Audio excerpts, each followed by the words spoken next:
need to see them pulling deep here. We need to see Xiaoxi leading with the experience that he has on his signature pick of Thresh. I feel like if a draft can work for eStar, this has to be it. You're right, and even...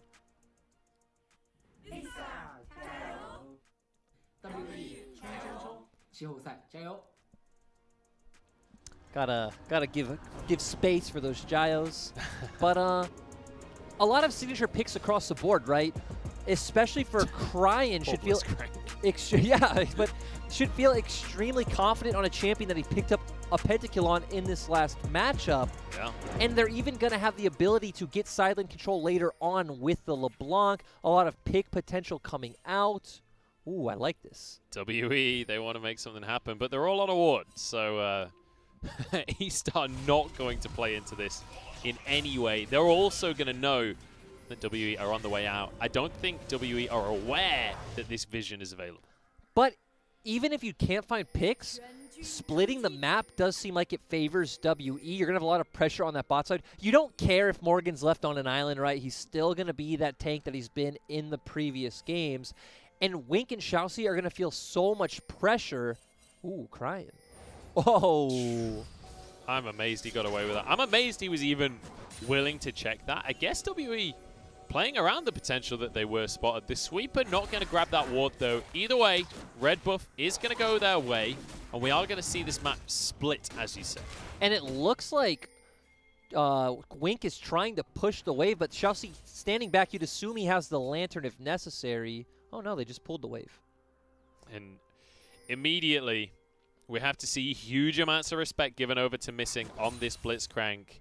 The guy, his name is kind of an oxymoron because he does not miss these hooks. He's going to go for it straight away. Wink, in the meantime, getting the Ren stacked on up. Xiaoxi now the target of Jomung.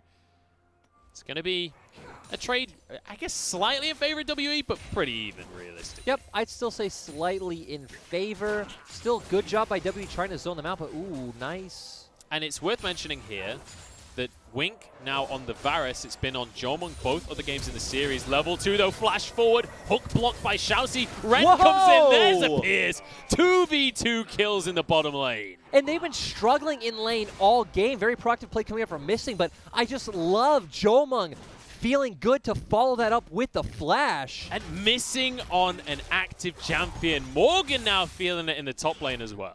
And we've seen Missing on the Blitzcrank only once before, but looked very good on it that time too. Just things with hooks really panning out for this champion. Him and Xiaoxi, very similar types of players in that regard. Yeah, they really are. And you can see there, the flake from Xiaoxi, just a second too late. The flash knockup still came through from Missing. Morgan going to get this push in the top lane, so the wave will bounce back. Beishong hovering for Teacher Ma. Looks like they're just going to be able to pick up that topside scuttle. But Mark on the other side of the map feels bad. I love how we've seen literally no Nautilus, aside from like 1 or 2 games, the entire split. Then as soon as we get to playoffs, this signature LPL pick that Doin B brought to the world stage last year comes straight back out into the forefront. And it's so great. You know, LeBlanc doesn't really have the assassination potential on you. You are very tanky. You have that aftershock if you need. And you're just going to be able to constantly try and push these waves out with your E, just like we see him doing, which enables that WE playstyle that we talked a lot about but haven't really seen yet in this series. And, you know, the more I think about it, the more this makes sense as a pick for Teacher Ma, because he's happy to go for picks like the Galio that you don't really have much kill threat by yourself on your own, but when it comes to playing around the team, which is what Teacher Ma, the Bromid himself, loves to do, it works out wonderfully. Morgan taking a heavy trade in the top lane. Wei's going to be hanging around, but Beishang's here too, and he's got his mark onto Wei's head. Morgan forced to flash. Yeah, so good job by eStar getting that from them. Not too big of a deal for WE. You still want to see everything go towards the bot lane, but actually Teacher Ma's making his way up. Here we go. We've got a play on our hands. Wei needs to be... Oh, Teacher Ma not quite in range of that one. Valiant effort, but it is going to mean that now this whole play kind of just falls apart. I mean, the good thing, though, is you don't lose anything for making that, right? He already had push in the mid lane, doesn't give anything up from that, still gets back, still catches the wave, still gets XP. And when you draft the Blitzcrank, the focus of the map is a lot more about the bottom lane anyway. Oh, recall going to be cancelled here from Morgan. Wei is holding the wave. Ooh. Teleport now coming through as well. Morgan desperately trying to clear some minions. Haymaker comes on out. Cryan gets out with a flash. Very nicely dived by eStar. Yeah, good team play to find an advantage somewhere on the map from Cryan, but still gonna lose that wave in the mid lane, gonna lose some experience. And Teacher Mop, I was gonna say, might even be able to pick up a plate, but there we go. And in the meantime as well, Dragons up. Beisheng, WE in general, we know how much they love to focus on these Dragons. With the early kill that went down in the bottom lane as well, you'd expect them to have pretty much permanent push priority in the bottom side. So now, eStar at least answer somewhere on the map a little bit. They're not going to be completely falling behind in this early game. The question for me is, where do we see WE pressuring next? Because, or do we see WE pressuring? Are they just going to play this on slow? They can try and find a gank in the bot side, or if you can't get, ooh. Hook. Nope, nothing happens. Missing. I was excited, but if nothing happens, it is just about making that swap for Herald. You've already pointed out that they've pushed in bot lane, they have pushed in mid. They have the comp that wants to accelerate the game, so they should be the team swapping first. We've got a 1v1 here, but it's going to turn into a 2v1 very shortly. Facebreaker with a Haymaker. Can Morgan actually pull this one off? One more auto, but it's a flash from Wei. He barely survives, and the Bellows Breath gets the kill. I mean, eStar have to commit 3 members so that you still get a summoner, but still, Morgan going to miss out on so much gold and XP, and WE not able to find anything on the bot side. Yeah, Beisheng doesn't even get the big crook for himself. But you can see Teacher while moving on down has that depth charge available. Missing with the Hex Splash over the wall. They're just going to be able to shove this wave in, grab themselves a couple of plays. And actually, Jomung is just holding the wave there, so Wink and Xiaoxi are losing a bit, and they're able to pick up a red buff, so... Oh, it's actually completely frozen. They don't even have a big wave. Yeah. Jomung can hold that as long as he wants. Now everyone into the mid lane. Cryan knows he has to get on out of dodge. The thing, though, is now that Missing showing mid, eStar's bot lane feels confident walking up and breaking that freeze. But it's almost 8 minutes. Eyes are going to be on the Herald. You have complete advantage of top side, so even eStar feel confident going for that. eStar going to be recalling in the bottom lane. You can see Wink and Xiaoxi heading back to base, and you'd expect them to move up towards that Herald now. And WE, with no dragon on the board, you'd expect some kind of response at least. Yeah, again, their bot lane has been the one that's controlled this wave the whole time. They're going to be able to push this out. They're going to be able to get this reset now. And eStar actually not even heading towards the Herald, not even sending Xiaoxi to Shadow for it. So if WE want it, it should be theirs. And we do see pings coming in. We do see pings, and actually, the bottom lane for eStar do go back to the bottom lane themselves. And actually, this does make sense, because when we were talking about the win conditions earlier on, it is eStar that have an inherent scaling advantage due to the fact that they've got this Varus, more to the fact that they've got this Ornn, and they can just build tons of armor against this full AD composition. And the big question mark is going to be Beisheng with his marks, because you have a double AD carry comp with a very good front line. So late game team fights. Oh, Cryan gets caught. Double hook, depth charge, Ignite goes down. Missing with the kill. And now Herald is guaranteed. WE might even just be able to pick this up, turn towards mid, drop it, and open up the map early. You know what? You are never safe. Even as a LeBlanc, you're not safe against this double hook composition. It's so difficult to escape them. Going back to my last point, though, WE's comp in the late game isn't even necessarily bad. They have a lot of consistent damage coming out from double AD carries. The question, though, is will they be able to kill Wei, Xiaobai, even Xiaoxi to a much, much, much lesser degree, you know, if they do start stacking armor? That'll be the big question. And one of the issues of Kalista, obviously, is that the upfront damage isn't necessarily that high. Over a long, drawn-out fight, with the fact that you can pop off the rend, it's massive. You can see the replay of Cryan just having a miserable time there in the mid lane. Another thing I actually like about WE's comp is a lot is on Cryan's shoulders to come in with the flank and burst out Beisheng or Jomung. But you do have that Lamb's Respite at pretty much all times. Jomung very mobile on this Kalista, able to jump around quite easily. So Cryan's job is not an easy one. And I love the adaptation here of wanting to bring the Kindred back into the fold, but deciding if you're going to do that, now we have to ban that Mordekaiser, because that was exactly why we saw Beishang struggling against OMG, consistently getting pulled into the Death Realm and out of his Lamb's Respite. Yep, so there is always options like that available. If Xiaoxi can, you know, land some kind of like killer death sentence into Flay, I guess that's only single target, so it's not as, you know, massive of a play, would still be cool to see. Would still be a big old CC chain there, and that's what they're going to need if they want to stop him going invincible. Bear in mind, though, Kindred, you can pretty much one-shot him. If you've got just the hook there, LeBlanc will pop him. Cryan will be able to get that damage down before the Lamb's Respite. But now, everyone grouping because Dragon's about to spawn. WE with control of this bottom side of the map, and Wei deciding it's time to move over top. He realizes this is not a fight he wants to contest, and Morgan's in trouble instead. Flashes away from the knockup. Ooh. There's a hook, though. Xiaoxi comes in. Morgan with the haymaker there, doing a lot of damage. 4 men committed for this play. Yeah, and WE, I'm sorry, get another Dragon. They're going to be able to, they should be able to knock this down. They do have the Rift Herald.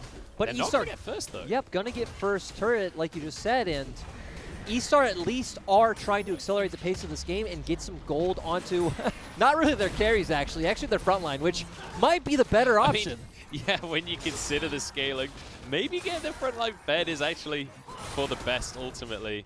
Jongmong will be able to shove this Herald and maybe get a second charge. Not sure if he'll get away with that one. Either way, he's just going to clear the way for recall. And they'll take away whatever they can on the bottom side of this map. The second charge does go through in the end. So, good stuff from WE. They are still going to be ahead. When it comes to the gold, they're 500 up. They're even in towers. And most importantly, those 2 dragons have gone the way of WE. One common factor about WE's comps throughout all 3 games and just even throughout the regular season is they're a lot more about finding pressure as a 4 or 5-man unit. Xiaoxi just landing a really good death sentence, but still, this haymaker was scary. Yeah. Did a ton of damage. They still walk away with the kill. I did not think Xiaoxi was walking out of that one alive, I'm not going to lie. You know, Xiaoxi, we've consistently throughout this split complimented how good he is on this Thresh, and you can see it there with the flash max range death sentence. And you don't usually see flash followed by death sentence because it is inconsistent. It's hard to land, but not reliable. Xiaoxi making it happen. Oh, Morgan. The ward going to be denied here with the pink ward in the brush. Morgan doesn't have a tower, bear that in mind. So if somebody decides to roam up and help Cryan out, they would be able to catch Morgan out of position. Going to be really interesting to see how this plays out, though, because WE are going to have mid control. So Cryan is not going to feel comfortable actually looking for any picks in the side lane. Just going to be clearing these waves away and moving up towards the top side of the map. Still 5 plates available. 45 seconds until those plates will fall. WE just feel like they're in a better position with eStar playing around their tanks. This is the 4th mark for Beishang right here. The Gromp has the Kindred mark on it. And at 4 marks, Kindred gets a massive range buff for herself. So this is actually a really big pickup for Beishang. And WE's carries will have more damage in the late game. Just the fact that their AD does make it a bit awkward, but still picking up these marks consistently is going to be good. And it still feels like WE are controlling the pace of the game. Yeah, kind of just trading with eStar right now, though. And interestingly, that bottom lane tower goes down, but it's Xiaobai and Wei that get all of that gold. So, again, they're getting a lot of these plates, they're getting a lot of gold, but it's kind of going on to the tanks more than the carries. Which I still feel like might actually be the better answer when your carries will get outscaled in terms of damage. So having that beefier frontline with all the gold, making it hard for Kindred and Kalista to deal the damage will be nice. Tichma needs to be a little bit careful here. If he gets hooked, he will go down. The whole team of eStar with a really great rotation into this mid lane. Look how many plates were taken from both sides here. 2,000 gold for WE. This takes me back to those lane swap days where you would just see a very uninteractive game for the first, 10 minutes. And it's crazy because we saw a ton of action to start this game off. We saw so many kills. We saw, even outside of just the kills, we saw a lot of action. We saw a 2v2 in the bottom lane, for God's sake. Now, everybody's just decided to go full macro. And we're going to have both objectives coming up around. Ooh. Oh, my Hook comes God. on through, missing. You're a monster, Shousey falls. And this pick means, once again, that WE can go and start that Rift Herald. And if they start it soon enough, then they even have time to turn towards the Dragon and potentially take both objectives. I would favor them in the Dragon fight as well. Man, I love watching Blitzcrank, and you know what? I love watching Missing because he's just so damn good on this pick. Now onto the Herald, and as you say, it's a while until that Dragon spawns, still 40 seconds. They'll easily be able to get down in time. The question to me is, will eStar fight them? Jomung actually using Fate's Call here to get Missing close. Missing trying to predict the flash, I think, onto Wing. Won't find the kill. If eStar want to fight this, they need to find a flank for Crying. Oh, flash for the hook there from Teachama. This is so, for Varus, Wink especially, this is such a hard game for him to dodge everything. Knockups across the team. Stopwatch comes out from Teachama. He is going to be knocked up and finished off, though. Good pick here from eStar. What else can they find off of it? Morgan TP's way too far in. Showstopper to keep himself alive. Haymaker keeps him healthy. Lamb's Respite as well. The good teamwork here from the side of WE, but plenty of CC means Morgan goes down. And I'm completely wrong. Crying not needing that flank, just finding the pick onto Teachama. Morgan's TP came out so late, though. They knew that pick was coming. And now eStar are the ones to get the Dragon. You know, I've been the person, probably the most out of anyone, complimenting Morgan so far this split. I think he's had a really good season so far, but this game, Morgan is 0-4-0 right now. Let's point out, though, that WE were the ones who split the map in half and pretty much said, hey, buddy, best of luck. You're on your own, bud. But here we see them going for this. So right now, WE already know they're looking for the engage. Morgan's still not channeling the TP. Still Teachama getting caught out. Already used the flash to find that dredge line, so left him in a really awkward position. And well, Morgan's TP, I don't know how much there is to say about that. Just kind of feels bad, man. Yeah, and I mean, they left him out in the top lane when they split the map, and then they left him out in the mid lane when he teleports in as well. He left himself out, honestly. Fair enough, yeah. I'll give you that one. They went for the Lamb's Respite, so you know what, Morgan, this is your fault. How dare you? But Teachama, the one to pay for that aggressive play in the mid lane, right? He went for the flash dredge line, took the risk, eStar punish it, eStar get the first Infernal Dragon, and if they can stack 4, doesn't even matter if you have a lethality Varus, he's still going to be hitting so hard. And I was about to say, like, we've talked about scaling here, but ultimately, Infernal Drake kind of removes scaling from the game to some extent. If you're able to have control of those Infernals and get to the Infernal Soul, you kind of... You scale better by default just off of the Infernal damage alone. I mean, if you're able to pick up 4, sure. 2, we'll see how it goes. I think WE's comp is right comparable enough to where they'll win out. I love how gently you told me I'm wrong there. You know, I'm not. You know, here in the LPL, we might have aggressive games. We're not here to be aggressive personalities. I appreciate that, my friend. Missing is being aggressive, though. He's waiting. He's fishing for a hook. Won't be able to find anything. Is everybody on the side of eStar going to be resetting right now? And the gold, as we've bridged the 15-minute mark, is once again just about dead even between these two teams. But it's been these fights around the 20 to 25-minute mark where WE have really clinched control of the game throughout this series. And it's on completely different champions. We can see from this graphic, I'm sure this means that Xiaobai has a 2K gold advantage over Morgan. So on the other side, we know all the gold for WE has been on their mid and bot lane. So you have going to have very different dynamics if we eventually do get a straight up 5v5, which we haven't yet. Kind of disappointing. We haven't yet, no. And interestingly, the Iceborne Gauntlet coming out here from the side of Xiaobai, just recognizing he really doesn't need MR. He can just stack armor all day, every day, and he's going to be A-okay with that one.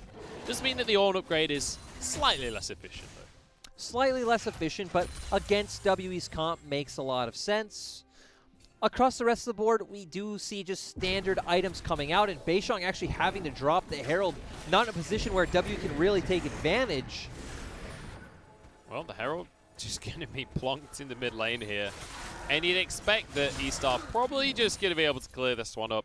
And that's the issue with Herald as an objective, right? It's, oh, hang on, Wink could be in trouble. Ooh. Hook just about goes wide there. And actually, they're going to commit, but Fate's Call is going to deny a lot of the engage.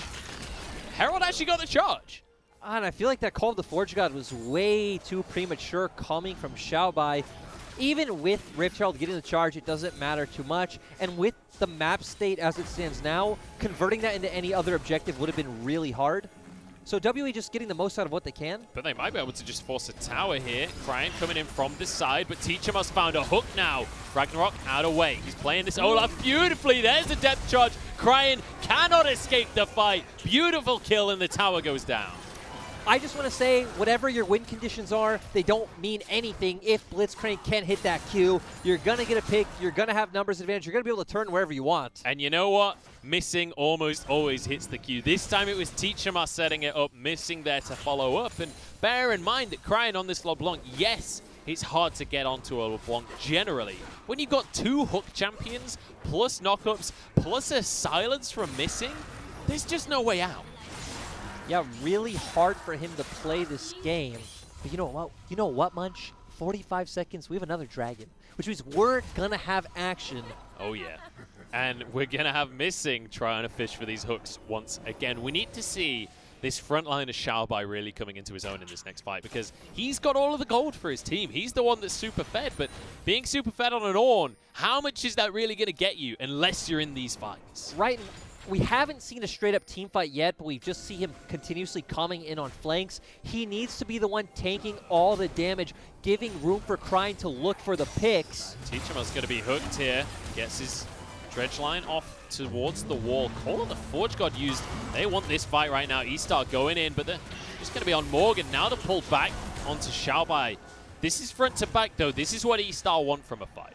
Still, though, they used the Call of the Forge God way too early once again, and now everything is going to be on Cryan's shoulders to find this pick, but WE have a ward. Yeah, bear in mind, but Jomung has the 2 items here on the Callista, so we'll be able to dance around these fights and stack up that Rend. Now on towards this Infernal Drake, Cryan over the wall. Wei is here to try and contest with the Smite, and he is going to be able to get it for himself. There's a Lantern, Cryan. Going to get a little bit of damage down. eStar trying to escape. Nicely done with the Bellows Breath from Xiaobai. And now the re-engage. Ethereal Chains doesn't quite grab onto Teacherma. It's just going to be the Dragon for the side of eStar. Still great pickup coming from them, and once again, we know it's a team that likes to take it a bit slow around objectives. Cryan jumping in way in a bit of a dicey scenario, but still Xiaoxi had the Lantern, and great W from Xiaobai, not making sure he doesn't get picked off, so WE not able to look for something like a Baron. And it feels like this series we're seeing eStar dipping their toes in more chaotic objective fights, because we know this team loves to play it slow, loves to try and guarantee that they've got it before anything else. Way happy to go for these steals, though, and the rest of the team backing him up to make that happen. One thing about WE's comp I want to point out, they can start a Baron, and they have great turn potential. Blitzcrank and Nautilus, so easy for them to turn off a Baron and get on you if you come close. I love how they're going to start the Baron and Beisheng isn't even there because they've got this Callista. They don't actually need Beisheng to be the one smiting because Rend will do the job. Oh, and they don't know. eStar has not even considered this is a possibility just yet. They're only just starting to check. Rocket Grab not quite going to land. Baron's still very healthy, though, as Wei moves on in here. They've figured it out. And now time for the contest. Wei the target here for the side of WE, but Beisheng isn't into the pit just yet. Morgan's incredibly low. Call of the Forge God as Teacherma. He's going to be, able to flash out, actually, but knocked up now. He's all out of cooldowns, and he'll be the first one to go down. Kill for Wei. Showstopper into the team. Does a lot of damage, but 2 for the Olaf. And WE have to back away. Yep, still not feeling comfortable to do the Baron with Beisheng up, but that was actually pretty funny to see that WE start the Baron. I'm sure they were trying to force a turn scenario, but the fact that eStar took so long to come, it made them think, oh, hey, we can do this. Morgan got really low, Beisheng wasn't there, so when eStar did come, they're just able to win the fight based off how low Morgan was, and, again, Beisheng nowhere close. And misses the rocket grab by a hair there. If that had hit, maybe it's a different scenario. And that's one of the downsides of Blitzcrank, because as you rightly say, scaling doesn't matter necessarily if you get picked, but if you miss the hooks, Blitzcrank is kind of just a large minion. You are not a champion at all without that hook. So Teacherma walking up, trying to zone them away, does flash out, has to protobelt to try and get away, and here's where we see them just pick off Teacherma. Seems like Morgan was trying to buy time for the rest of his team. Does do that, but also ends up going down. He did also show us something that could happen later in the game, because Xiaobai is going to have a lot of HP on this front line. If there's one thing Set's good at, it's using that HP against you, because the tankier you are, the more HP you have, the more damage the Showstopper will do if you land on the rest of your squad. Still, though, eStar having 2 Infernal Drakes right now, looking pretty good. Gold actually 100% even, which is a very interesting place we haven't been all series. It's such a close one between these two teams, and I'm glad, because eStar, it feels like they're a little bit more comfortable around this point in the game. At least in this series, they haven't felt comfortable during the early game. They felt very much under pressure from the side of WE. But with Infernal Drake spawning in a minute and a half, this pressure will not let up just yet. eStar want to start setting up the side lanes to push into WE. A slow push would be nice. You have stronger side laners at this point. No one from WE can match you. WE just continue to stay as this 5-man core and control vision. The fact that they're leaning topside means that eStar have to constantly be wary of them starting this Baron. It actually makes you wonder if they're going to try and look for a Force before Dragon comes up. They could try and make the Force play. Bear in mind that they're clearing vision already. You see Beisheng just going to be doing that. Actually procced Baron with his Dance of Arrows there. And now eStar do have to respect this. They know that this is very much a possibility. With a Kindred and a Kalista, you can burn through the purple word. Though eStar did get the bot lane push set up, so eventually someone from WE is going to have to go answer that. eStar just going to go clear out the vision from WE, but still, Dragon up in 25 seconds. This is where eStar need to look. And WE already have the inside track on this one. eStar need to make their way over. Beisheng just looking to try and zone them away for now, because this is very much doable for WE. Missing will try and find a hook. Banshees has come out, though, from Cryan, making it a little bit more difficult. WE looking like they want the fight right here. Just going to force away this mid-wave. Xiaobai wants a way in. Teachermal's happy to tank. Bellows Breath forced. Cryan actually loses his Banshees there as he goes on in. Now Wei trying to find an undertow to start this fight off. Jomung starts the Dragon. Yeah, you always need to be wary of this Kalista with the objectives. On the side of WE, we're looking at Jomung, we're looking at Morgan, Cryan, and Wei for the side of eStars. Wei wants to try and get this steal against Arend. It's going to be hard. He gets Whoa! it anyway. Beisheng forced to use the Lamb's Respite as well.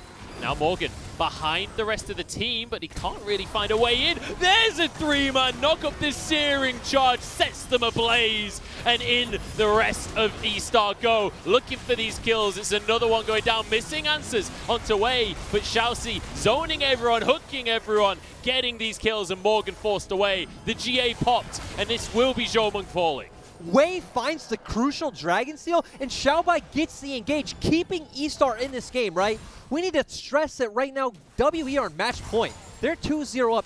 All the pressure is on eStar, and eStar are delivering when it counts most. And that was what we were saying wouldn't happen coming into this game. We were expecting eStar, the way they looked in game number 1 and game number 2, it felt like they were really feeling the pressure. It felt like they just weren't really sure how to respond to being in playoffs. But here in game 3, when it matters the most for them, they managed to turn it on. And just shows how comfortable they feel switching over to this side, which they haven't played much at all this split, but getting a much more comfortable draft for them and playing around it quite well in a very weird way of setting up Xiaobai to become this large monster. But we already saw Wei steal the Baron. Baiting out the Lamb's Respite from Cryan is absolutely massive. And here we're going to just see Xiaobai find this beautiful engage after the flash.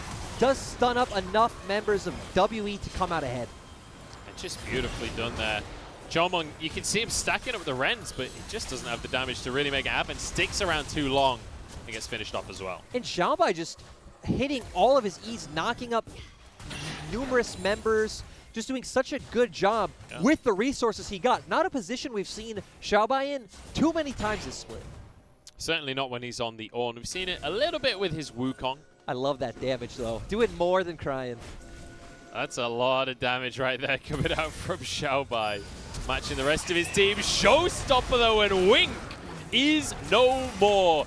Wink, and you miss it. And now WE feel fine just turning towards this Baron. Might even just be able to get it straight up, but honestly, I think they could just brute force at this point. yeah. And Xiaobai not here is going to need to TP in.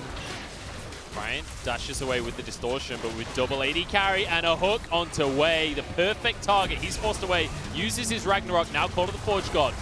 eStar trying to force the fight. Jomung is low in the back of the pit. Cryan wants to assassinate him, but the Lamb's Respite keeps him safe. Xiaobai in onto everyone. Jomung goes down to the Beller's Breath. He went outside of the ultimate, and this is going the way of eStar. Morgan trying to turn things around. Teachama flashes away, finished off by Cryan. They're chasing the members down, and eStar are making it happen. 5v4 and eStar still finds the play. Missing doesn't find the hook, but great fight from Xiaobai. I love this. We look at WE's comp, we say that it's all AD. In theory, it scales better, but you put all your gold onto your tank. They're not able to kill him. He does tons of damage. eStar end up with both objectives, getting the last dragon and this parent. 4 versus 5, no less. Wink not even a part of the play, but Cryan as well on this LeBlanc is playing so well. In the early game, both of his deaths were down to these double hooks. But since getting this Banshees, he's able to play around it so beautifully. This game, once again, a lot slower. I'd say even slower than our last game in the way that both of these teams have been playing it out. But still, that's the pace that eStar like. We see Cryan going in there, bursting in the members. Good call. The Forge God coming from Xiaobai. Look how low Jomung gets. Puts a lot of pressure when Cryan jumps in. And they just don't do enough damage to Xiaobai. He can just walk in, deal all this damage, and he's still getting them all down low with the help from Mr. Baron. Absolutely. And, you know, Xiaobai actually gets away with this one as well. Waddles out of the pit, keeps himself safe. His Warmogs too, so he's going to heal back up pretty quickly. And ultimately, Jomung jumped out of the Lamb's Respite before the heal came through. I think maybe he can actually finish off Xiaobai there if he just stays in the Lamb's Respite and then gets the rend. I love that. Xiaobai actually did as much damage as all the members of WE combined, it looks like. 5,000 damage in a single fight from the tank. It's literally the same damage as all of WE's team. It's absolutely amazing. But we're at soul point for eStar. They have Baron buffs. They can push out these waves. They can take this objective for free. Wei can do it by himself. We said way earlier on in the game, the Infernal Soul is everything here, and eStar are on the cusp of grabbing it for themselves. In the meantime, Xiaobai can just push in the bottom lane. He's got a Baron buff. He's not needed by the rest of the team, but here we go. Could have a fight on our hands. Bear in mind, the hooks can always change everything. 2 seconds until this dragon spawns. Xiaobai's arrived. Hook goes wide from missing, and he takes a huge chunk of damage in return. Now Xiaobai, Call of the Forge God, brittle onto everyone, knock up onto everyone. Lamb's Respite comes out very early on. Everybody's still surviving, at least for now. But a GA coming on through keeps Wei alive. Xiaobai is so damn tanky, and he finishes off Jomung. This is beautiful from eStar, and Wink with a double. And this is looking like eStar getting back into the series. They're going to be able... Oh, they're not even going to pick up Infernal Soul. Looks like they're just going to go for the end. They're going to try and finish things off right here. They've got 30 seconds on 3 different members from WE. And they have a lot of damage from the likes of Cryan, from the likes of Wink as well. Teleport being channeled. First tower goes down and on towards this inhibitor. Missing, actually getting a pull in onto Cryan. Silence not going to do enough. The Ignite blocked by Xiaoxi's Lantern. Xiaoxi has... Oh my days, the damage onto Pei Sheng. This is going to be game. eStar finish things off. Missing can't get the hook. It's Xiaoxi that finds him as the Nexus falls, and eStar